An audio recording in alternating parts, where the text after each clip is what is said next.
Alors, je vais terminer ces interventions sur l'ombre et la lumière dans l'art par ce triptyque merveilleux du Jardin des Délices de Jérôme Bosch, peint vers 1503 et qui était 15 ans plus tard dans la chapelle d'Henri de Nassau, dans le Brabant, et aujourd'hui se trouve au musée du Prado à Madrid.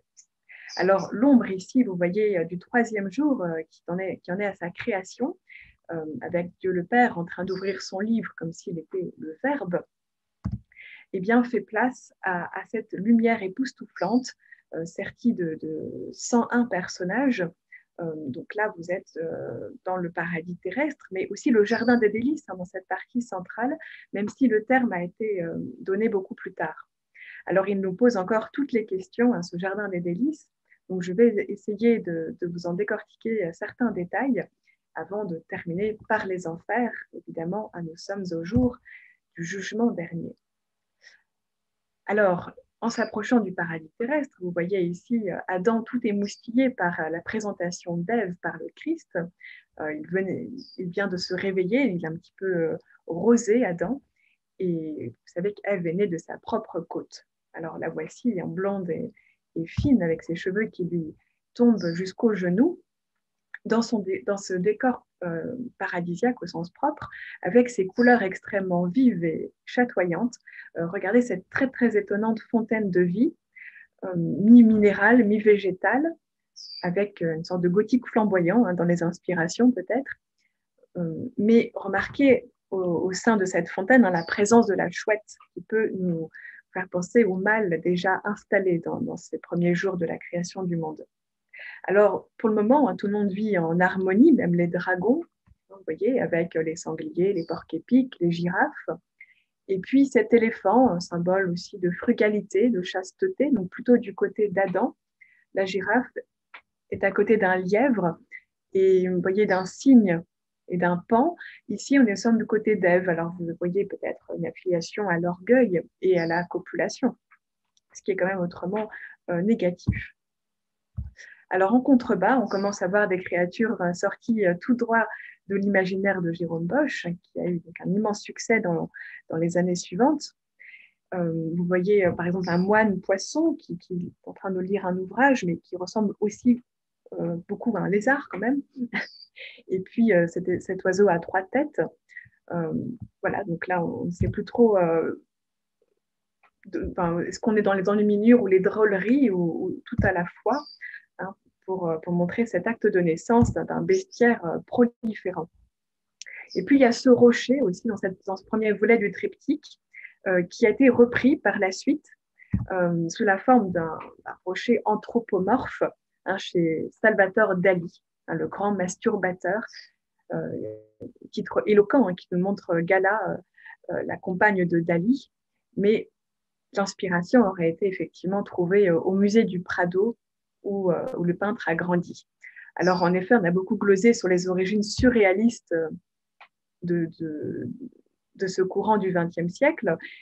Et pour André Breton, eh bien, nous avons ici, à travers Jérôme Bosch, l'un des pères fondateurs du subconscient. Alors, à 500 ans d'écart, il est toujours évidemment délicat de faire ces grands écarts.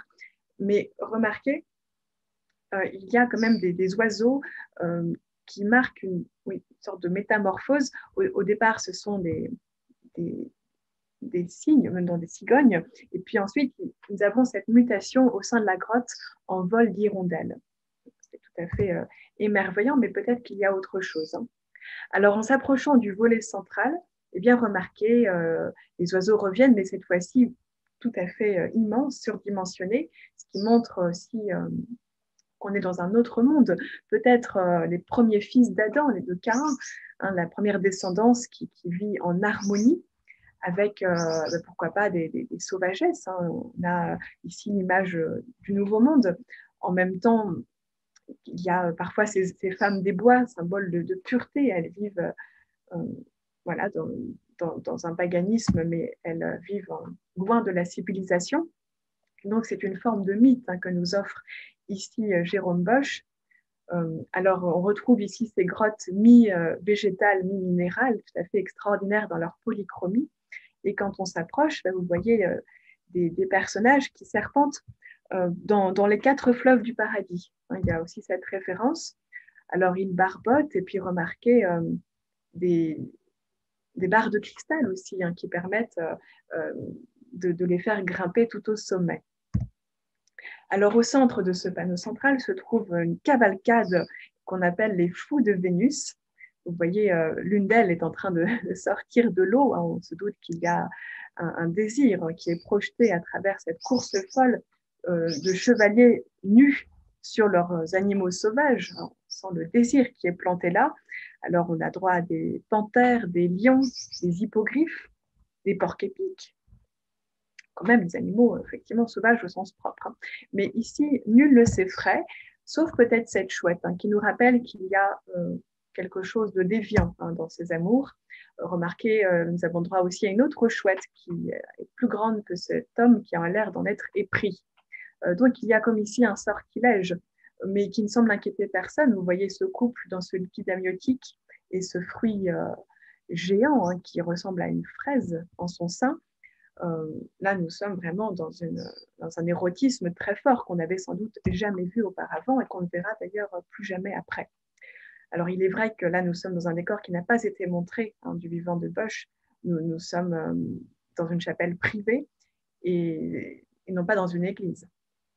Alors, remarquez, on retrouve ici des couples ou des amateurs de fruits. Bon, bien sûr, le jus évoque tout à fait autre chose. Mais il y a toujours cette chouette qui semble nous rappeler que ceci serait peut-être péché de luxure. On ne sait pas ce qu'il se passe dans cette moule, mais on peut tout à fait l'éventer. Alors, l'une des clés de ce triptyque serait peut-être tout en bas de la partie centrale. Vous voyez ce Jérôme Bosch peut-être qui nous pointe Ève qui n'aurait pas croqué la pomme.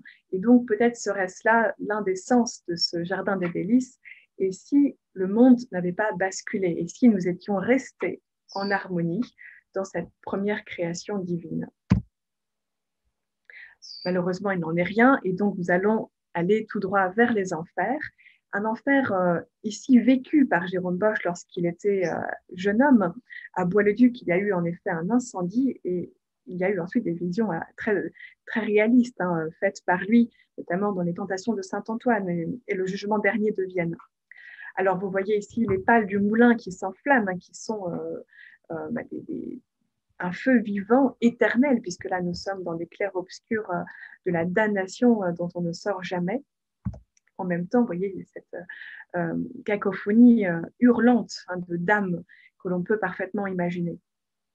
Alors, notamment les gourmands qui se trouvent dans cet homme arbre. Vous voyez aussi peut-être un autoportrait de Jérôme Bosch qui regarde à l'intérieur pour nous guider dans cette lecture, car il y a une foule de personnages.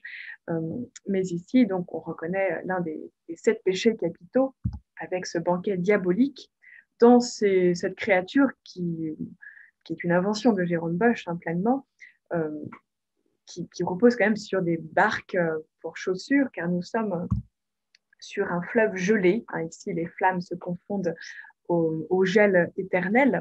Et donc, on retrouvera cela chez Bruegel également, le fleuve qui entraîne ces corps sur la glace qui peut se fendre. Et donc, on y périt d'autant mieux. Mais on renaît à chaque fois, puisque on ne sort pas de cet enfer. Alors également, les instruments de musique deviennent ici instruments de torture, chez Jérôme Bosch, notamment cette cornemuse qui souffle à l'oreille de ces damnés. Et puis, cette harpe, vous voyez cet homme qui est crucifié aimablement sur les cordes. Au centre, alors cette jeune nonne qui a l'air d'éprouver du plaisir parce qu'elle est peut-être prise par un démon qui tient le triangle, donc le triangle qui a une sonnerie peut-être un tout petit peu cacophonique aussi. Nous retrouvons donc un emblème de la luxure, de même que cette jeune femme associée au lièvre, le lièvre toujours symbole de copulation. Ici, en même temps, avec la colère, vous voyez cet homme avec le couteau planté dans le dos, et puis cette table renversée, ces dés qui sont jetés en l'air. Alors la colère, évidemment, se retrouve sévèrement punie. Les damnés sont engloutis dans cet homme-oiseau bleu, époustouflant d'ailleurs dans ses couleurs. On retrouve les couleurs du Jardin des Délices, mais dans une vision beaucoup plus terrible. Et alors lui, il a sorte de trône et il est en train donc de régurgiter éternellement ces âmes qui affluent. Alors pour le péché de l'envie, eh bien, on pourrait avoir précisément envie de se trancher l'oreille. Hein. Il faut se séparer du membre qui est malsain. Eh bien, voilà, cette espèce de machine de guerre au passage, hein, avec ce couteau planté qui nous fait mal rien qu'à le regarder. Alors voilà quelques clés de lecture au détail de ce jardin des délices qui n'a pas fini de nous faire parler. Mais si vous voulez en savoir plus, eh bien, je ferai cette conférence sur Jérôme Bosch le 5 janvier prochain et puis certainement à d'autres reprises. Alors, il y a d'autres clés de lecture, mais que je vous dévoilerai. En tout cas, je vous donne rendez-vous donc sur notre page Facebook d'Art et d'Histoire et puis ce site internet qui est né au mois d'avril dernier, au mois de novembre dernier, pardon, et sur lesquels vous retrouvez à peu près 200 thèmes aujourd'hui.